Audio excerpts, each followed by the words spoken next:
Bienvenue à bord du vaisseau Hypersensas. Bonjour et bienvenue dans le Défaussé, votre émission hebdomadaire sur le jeu de société. Moi c'est Alex et je suis accompagné du sportif Zéphiriel, clairement. Bonjour. Il essaye de m'embarquer dans des délires. Ça se trouve, même à l'heure où vous écoutez ce podcast, on est dans les délires. La meuf me parle d'Aerox. C'est elle qui Et me le mec qui me parle de Spartan. Non mais attends, qui m'a parlé en premier de quoi? Mais Spartan, c'est rien par rapport à l'Aerox. Mais t'es fou, toi. Mais c'est toi qui es C'est les kilomètres qui... Bon, bref, écoute. Toujours qu'est-il qu'aujourd'hui, non, nous n'allons pas parler de course. Non. Non. Enfin, si, d'une course. La course à l'espace. Parce qu'aujourd'hui, je te parle de Space Lab.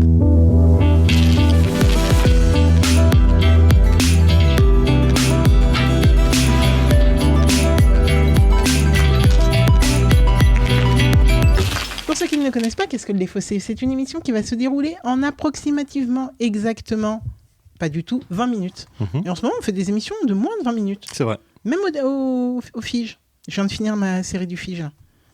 Ouais, Et tous, ils étaient à moins de 20. Tous, J'étais choqué. même Bloody. Je te jure. Ah, c'est à 18 ou un truc comme ça. Moon Bloodbath, c'est 19 minutes. Ouais, moins de 20, 19, ça Non, va. mais en vrai, c'est rare quand on a des Mais invités. c'est bien. On avait 2 invités. Mais c'est bien. Bon, en tout cas, à peu près 20 minutes. Ou moins. On ne sait pas. Donc, et ça va être en 3 parties. Première partie, je vais vous expliquer ce qu'est Space Lab. Deuxième partie, parce que Zeph a déjà joué. Oui. Ok. Deuxième partie, nous allons y jouer. Troisième partie, nous allons revenir et débriefer à chaud. Are you ready? Yeah. Pour les non-anglophones, êtes-vous prêts? Oui. C'est parti. Alors Space Lab, écoute, on est dans la course à l'espace et à la colonisation de l'espace. Donc on a envie d'y aller, faire quoi? On ne sait pas. Mais on y Pourquoi va. faire? On ne sait pas, mais on y va. Et il faut être les premiers, bien entendu. Sinon, c'est pas bon. Donc nous sommes des compagnies diverses et variées qui allons essayer de mettre nos stations en orbite et de mettre nos laboratoires là-bas. Pour faire fonctionner ces laboratoires, il va falloir les bons ingénieurs, les bonnes personnes pour les faire fonctionner. Et voilà. Grosso modo, nos stations vont être composées d'exactement 3 capsules. Et pour les faire bien fonctionner, il va falloir mettre des laboratoires d'un type particulier autour. Vers l'ingénieur. Pas laboratoire. Des ingénieurs ou des Non, en fait, c'est scientifiques. des laboratoires d'après les règles. Ah, ok, d'accord. Moi aussi, je voyais ça comme ça, mais en fait, c'est des laboratoires, ils appellent. Ah, ok. Oui, tu mets l'ingénieur dans le labo entre les trucs. Ouais, c'est ça, D'accord, oui, ça marche. je pense. Ça me va très bien. Qui sont les autoristes? C'est des cartes lab. Donc lab. Ah oui, d'accord. ou, ouais, à moins que ce soit laborantin, mais ça marche. Ça marche. lab. Qui sont les autoristes? Eh bien, que des auteurs, Corentin Lebras et Johan Goupy. Ah, bah, on connaît. Exactement, on les connaît. Et ça a été magnifiquement illustré par Wordloop. Ok. Quel est le but de ce jeu? Eh bien, le but de ce jeu, ça va être d'avoir le plus de points. Comment on va voir ça? Eh bien, autour de nos capsules, nous avons exactement 3 capsules qui composent notre station. Autour de ces capsules, il y a des espaces qu'on va pouvoir voir. Et donc, il y a 10 espaces dans lesquels on va pouvoir mettre des laboratoires.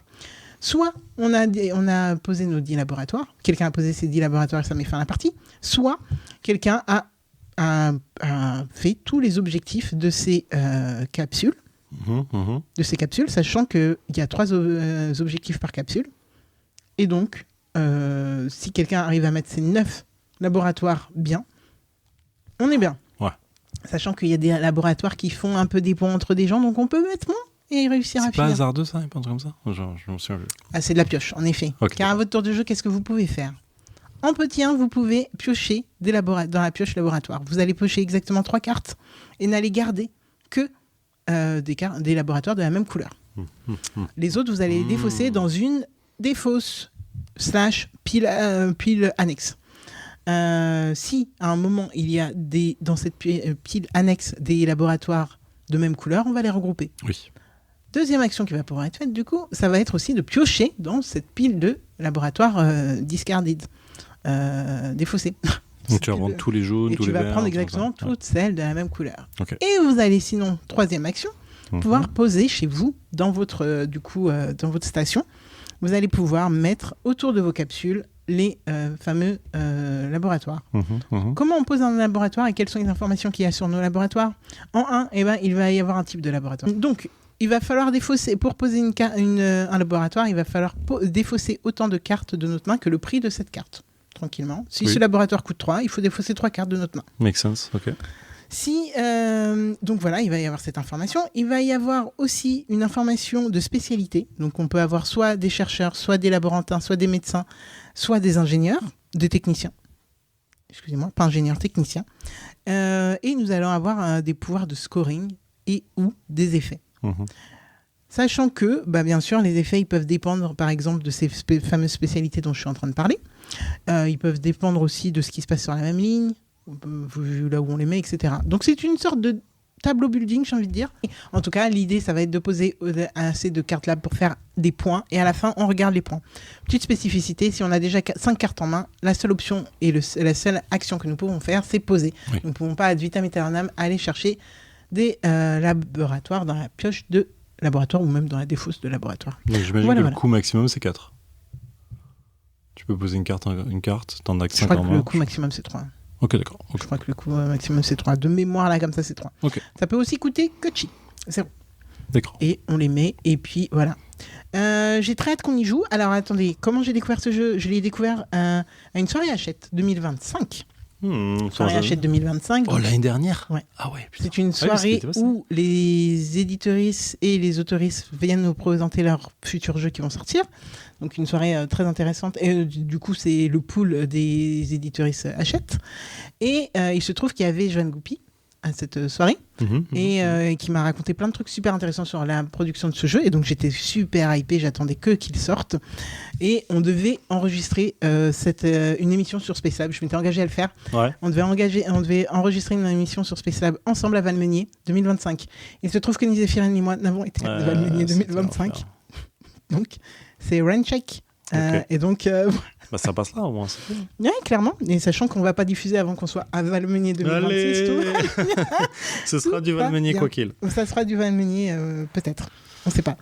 Toujours est-il que donc l'idée c'était enfin voilà, et en fait il m'a dit que il en parlerait bien mieux que moi. Hein. Mais concrètement, pour ce jeu, il voulait un dessinateur ultra connu d'une bande dessinée. Alors, il m'a raconté, je ne sais plus quel est ce dessinateur. Mais en fait, la personne ne leur a même pas donné l'heure, je crois. Il n'a même pas répondu. Et du coup, ils se sont rabattus sur quelqu'un qui avait un style très BD-esque aussi. Ouais. Et au final, qui convenait ultra bien. Il s'est ultra bien fité. Mais c'était marrant d'avoir cette expérience de... Ouais, voilà, ils voulaient... De base, en fait, il y avait un univers qui les intéressait.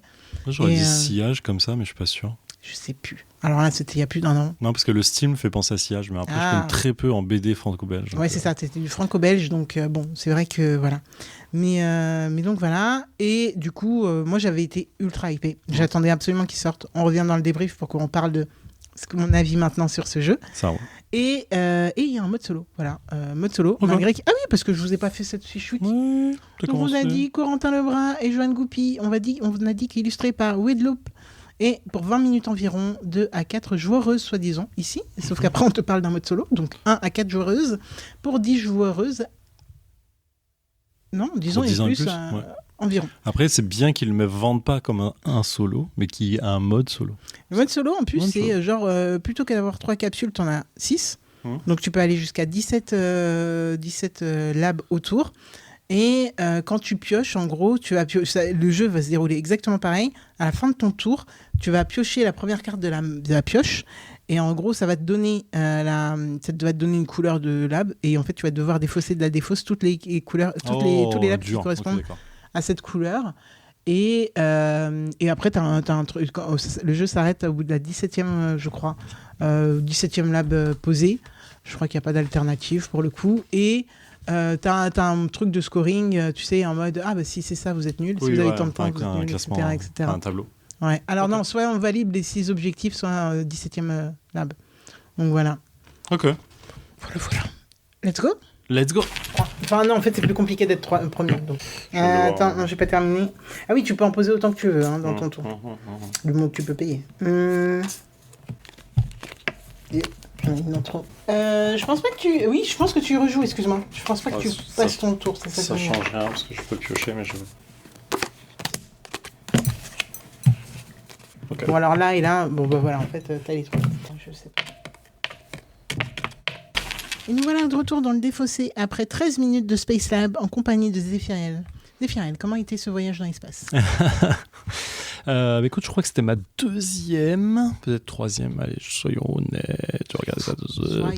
C'était ma. il me dit ma première, mais j'ai pas dû enregistrer les premières que j'ai fait chez mon pote. Parce que j'ai acheté le jeu.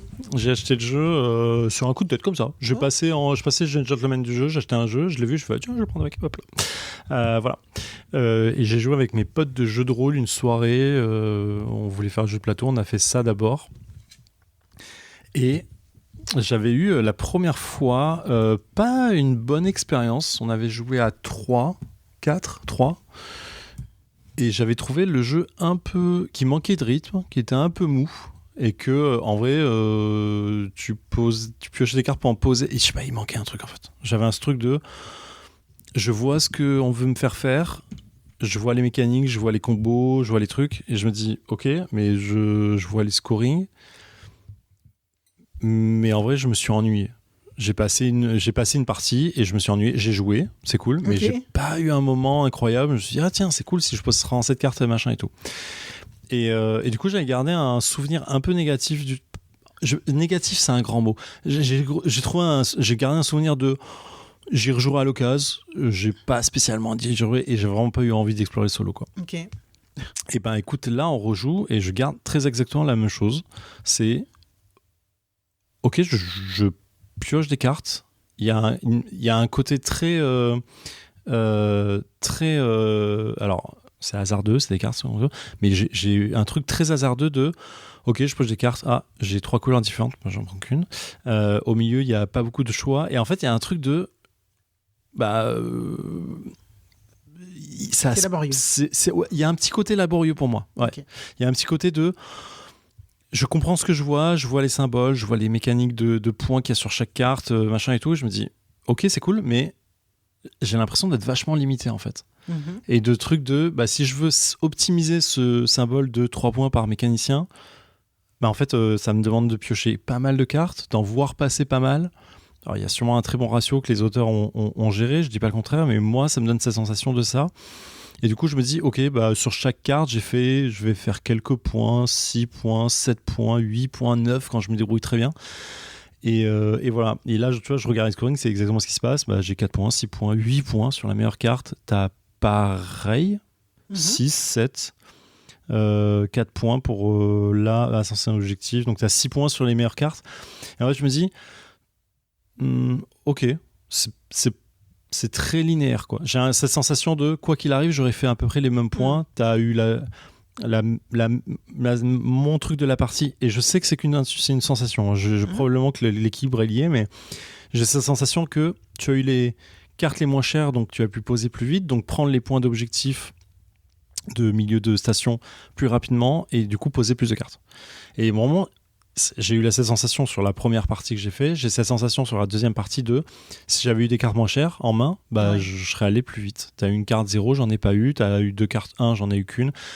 J'ai eu 3 cartes 3 en moment en main, j'avais pas le choix, tu vois, j'ai dû aller piocher pour le truc. Elle m'aurait dû rapporter plus de points, sûrement qu'elles l'ont fait, mais du coup j'ai perdu d'autres points ailleurs. Et en fait, mon analyse, il est très... en fait, il faut équilibrer l'effet rush et l'effet point. Et en fait, je me dis, oui, mais c'est quand même vachement hasardeux, quoi. Je pioche 3 cartes chaque tour. Et il y a rarement par couleur en tas au milieu plus de 3 cartes. Oui. Donc l'un dans l'autre. Après, on joue à 2. J'avais joué à 3 avant. Elle est peut-être plus conséquente quand tu joues un plus. Non, parce que les gens vont la prendre plus aussi. Ouais, mais si tu cherches vraiment une couleur, tu auras plus tendance à défausser. Là, là, à 2, je pense qu'il y a un truc qui fait que... Ou même si les 2 des personnes avant toi ont défaussé, t'as plus de chances de... Je sais pas. Ouais. S'il y a 2 jaunes, la personne ne la prend pas. Elle pioche de jaune, ça fait 4 jaunes. Mais oui, pourquoi pas. Mais je sais... mais vraiment, laborieux, c'est un peu le mot. Tu vois, c'est ok. Je me suis pas spécialement amusé. J'ai passé un moment ok. Mais j'ai pas... T'es pas rentré dedans. Non, je suis pas rentré dedans. Du tout. Okay. Et je pense que je n'ai pas envie de le lancer sur BGA en tour par tour parce que je pense que je vais juste oublier à chaque tour ce que je vais faire. Et en direct sur BGA, pourquoi pas, mais en vrai, il faut que ce soit rapide, quoi. Mais voilà, tu vois, 13 minutes sur 20 annoncés, on est OK, quoi, tu vois. À 2. Ouais. Ouais. Mais du coup, j'ai compris que tu jouais beaucoup sur BGA, donc tu dois kiffer. J'aime beaucoup le jeu. En fait, quand on me l'a expliqué, quand Joanne me l'a expliqué, en fait, j'étais en mode ah ouais, c'est mon nouveau Faraway. Ouais. Vraiment, j'étais sur ça. Et en fait, ce que tu dis que tu n'aimes pas là, pour moi, c'est les mêmes trucs que Faraway. C'est tu pioches t'as une carte. En fait, en plus, c'est même pire puisque tu as une rivière très réduite. Et donc, tu essayes de récupérer des choses pour faire un minimum de points, pour essayer de faire des points qui ne seront pas ouf par carte que tu vas poser, mais tu essayes de faire le mieux de ce que tu peux. La seule différence, c'est en effet le prix. Tu avais 3 cartes de 3 en main. FF. Enfin, je veux dire... Oui, tu vois, pour revenir de ça, tu sors les rames un petit peu. Ouais. Avec la chance de, peut-être au milieu, à faire des points avec le milieu, mais ça va dépendre et tout. Et en effet, moi, j'ai eu du 1 et j'ai eu du 0. Et quand j'ai joué pour les premières fois, je jouais pas les 1 et les 0 parce que je voulais faire du point. Et en fait, la toute première fois que j'ai joué, on était tous et toutes dans cette méta. On voulait faire les points. Et après, j'ai vu quelqu'un sur Instagram qui devait être, je crois, Miss Meeple Board Game, qui disait qu'elle avait joué avec son mec, je crois, et que en fait, il avait rush. Et elle a dit, une fois que tu as la mécanique de rush en tête, en fait, le jeu, il est broken. Il est cassé de ouf. Et du coup, tu n'essayes plus de faire des points. Ouais, tu essaies juste de prendre... Tu essayes de faire...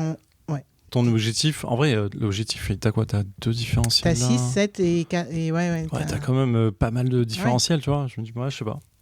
Mais du coup, mais sur Faraway, je conteste un tout petit peu. T'as tes cartes en main sur Faraway, donc t'as quand même plus de choix de base. Et ma sensation sur Faraway, c'est qu'à chaque fois que je joue une carte, c'est la décision que je prends, elle est très importante entre est-ce que je veux piocher vite ou est-ce que je veux faire du point. Et si j'arrive à faire les deux en même temps, c'est incroyable. Donc pour moi, il y a toujours ce petit dilemme sur Faraway. T'as 3 cartes en main. T'as 3 cartes en main. Au début de la partie, t'as 3 cartes en main et tu en poses une pour en prendre une. Oui, mais t'en poses une pour prendre une. Là, t'en défausses 2 pour en prendre une. Ouais, ça dépend. Donc t'as un côté ce truc. Mais je vois ce que tu veux dire. Mais je vois cette mécanique de Faraway. Pour moi, Faraway, le choix, il est plus intense. Chaque carte que je pose, c'est un dilemme, quoi. Ah ouais? Ouais. Et là, je suis en mode, j'ai pas trop le choix, je dois poser celle-là, en fait. Moi, j'avais le même truc, là, sauf que j'ai très mal joué. Parce qu'en fait, je pouvais optimiser de fou. Ouais. Et en fait, je m'en rends compte après. Et plusieurs fois, j'ai fait, mais pourquoi j'ai fait ça? C'est teubé. En fait, j'aurais pu avoir, là, facile, au moins 10 points de plus. Ah ouais? Ouais. Et en fait, non, des problèmes de positionnement. J'ai voulu aller trop vite. On sait pas, mais en tout cas, ça n'a pas fonctionné. Okay. Et du coup, en vrai, tu t'optimises. En fait, tu joues pas vraiment contre les autres à part la course contre la montagne. Enfin, à part le rush global contre les gens. Ouais. Mais en fait, c'est un tableau building, tu essayes d'optimiser ton tableau. Ouais, je suis d'accord. Et je trouve que, en fait, les tableaux, moi, j'avoue que je kiffe fort. J'ai bien aimé cette petite dynamique que je viens de découvrir, du coup, qui est qu'on peut, j'ai envie de dire draft, c'est pas du tout le mot, hein, mais on peut... la version expert a dit qu'on peut donner un des objectifs à l'adversaire. Cependant, tu ne sais pas ce qu'il a déjà en main. Oui, donc tu peux l'aider de ouf. Oui, voilà. Quand je te donne la couleur que tu as déjà de partout, je fais par contre, toi, tu m'as bien donné une couleur que j'avais absolument pas. Mais, oui, voilà. C'est pas grave. Mais non, j'aime beaucoup, beaucoup, beaucoup ce jeu. J'avais de grandes peurs sur BGA, vraiment, parce que un peu à la Carnota, il y a des manches. Moi, je joue au tour par tour, donc il y a des tours où tu ne fais que piocher. Et du coup, en fait, ça peut très vite être chiant. Mais en vrai, ça se passe bien. En vrai, comme Faraway, ça se passe bien. Voilà. Et du coup, au début, j'ai joué. Ça m'a saoulé ce truc de tu prends qu'une carte. Et après, en fait, je me suis dit, non, j'ai envie d'y jouer. J'ai même pas ouvert mon jeu à moi, en vrai. Je l'ai acheté pour soutenir parce que je savais que je l'aimais bien. Mais ouais, du coup, c'est la première fois que je joue avec mon jeu, je suis très contente. J'adore en plus l'édition. L'édition, je la trouve magnifique. Ouais, visuellement, il est incroyable. Hein. Ouais, en tiroir, en plus, le truc, j'aime beaucoup ce truc. Mais ouais, tout ça pour dire que sur BGA, voilà, j'aime y jouer. D'ailleurs, venez jouer avec moi si vous voulez. Bon, je joue à 1v1 parce qu'il y en a marre d'attendre les gens sinon. Mais ouais, toujours 1v1. Mais ouais, non, franchement, j'aime d'amour ce jeu. Alors, il n'a pas détrôné dans mon cœur vraiment Faraway quand même. C'est dur, hein. C'est vrai que c'est dur pour aller choper Faraway, mais je trouve qu'en fait, il est sans incidence comme Faraway. C'est-à-dire, si tu perds parce que tu as un problème de ça s'est pas bien goupillé et tout, c'est pas grave, ça en relance une autre. Ouais, je sais dire. Donc, j'avoue que j'aime beaucoup Space Lab. Je suis étonné qu'il n'ait pas fait plus de bruit que ça, parce que pour moi, il allait buzzer de fou. Bon, bah écoutez, après, il y a eu beaucoup de retours, dont le truc de le rush casse le jeu. Donc, toi, t'as l'air de dire que t'as pas plus d'émotion que ça dans le jeu. Donc en vrai. J'ai pas l'impression de faire un choix incroyable à choisir une carte. J'ai l'impression de le payer plus que je le choisis. Mais tu me convaincs un peu, je vais vraiment redonner une chance au truc quand même. En vrai, ça se trouve, juste il te convient pas, tu vois. Mais non, mais bien sûr, mais peut-être que je suis parti du côté un peu négatif, que je me dis, bon, bah, essayons de voir ce qu'il a de plus à proposer, ou vraiment c'est ok de se dire, bah, il propose des mécaniques qu'on connaît tous et qu'il les met différemment, quoi, tu vois. Complètement. Mais ouais. Donc voilà, très contente d'avoir d'avoir tout simplement sorti ce jeu que je n'avais pas sorti avant et d'avoir eu l'occasion de le présenter. Joanne, si tu passes par là, bah voilà, je l'ai présenté et vraiment de bon cœur parce que j'y joue vraiment beaucoup à ce jeu et je l'aime beaucoup. Du coup, aujourd'hui, je vous ai parlé de Space Lab, un jeu de Corentin Lebrun et Joanne Goupy, illustré par Word Loop. Je crois que cette personne fait de la BD de base. Je crois. Mais je voudrais pas raconter des bêtises. Donc allez vérifier. Fact-checker tout ce que je raconte. Et s'il vous plaît, pas sur ChatGPT parce qu'on veut préserver cette planète. Google suffira. Ou Instagram. Ensuite, c'est un jeu de 20 minutes environ pour 1 à 4 joueuses. C'est marrant, là, il y a marqué 1 à 4 joueuses. Là, sur les cartes, il y a marqué 2 à 4. Nous ne sommes pas consistants, là. Il y a une petite faute, Studio H. Et pour 10 ans, à peu près. Voilà, ou plus. A priori, c'est un studio, Wordloop. Ils font des caractères, environnement. Vraiment, c'est un studio qui répond au projet, quoi. Bon, voilà, rien à voir avec ce que je viens de vous dire. Mais ils pourraient faire de la BD sans problème. Bah là, en tout cas, oui. Le petit style, là, il est vraiment stylé. En plus, c'est une conquête à l'espace qui a l'air très apaisante. Tous les personnages sourient, ils ont l'air contents d'être là. C'est ok. Donc voilà, n'hésitez pas à nous dire ce que vous en pensez, toujours comme d'habitude, parce qu'en fait, ça nous fait plaisir d'avoir vos retours et ça fait toujours ultra plaisir d'avoir des gens qui viennent nous parler, etc. Donc voilà. Zéphiriel, tu seras le prochain à présenter l'émission, parce que de toute façon, nous ne sommes que deux, donc qui d'autre? Donc voilà, mais il me semble que les prochaines fois... Non, probablement. Non, je crois qu'on a un autre enregistrement la semaine prochaine. Oui, mais entre-temps, le flip est là. Ah non. Ah oui, non, pardon, le flip c'est dans loin. Ah, le flip c'est loin. Oh, le flip c'est loin. Non, c'est dans un mois le flip. Non. Dans un mois? Bah, le 14. Dans 2 semaines. Ah, pardon, le PEL. Qu'est-ce qu'il me raconte, je parle le PEL. Je parle le PEL. Pas de quoi on parle. Oui, je suis d'accord. Bon, dans tous les cas, voilà, Zéphirine nous présentera la prochaine émission. En attendant, prenez soin de vous, kiffez bien, hydratez-vous. On vous l'a dit la semaine prochaine, très important, s'il fait toujours chaud, hydratez-vous. Et prenez soin de vos proches qui peuvent subir aussi la canicule qu'il y a actuellement. Voilà, des bisous, bye bye. Fin de transmission.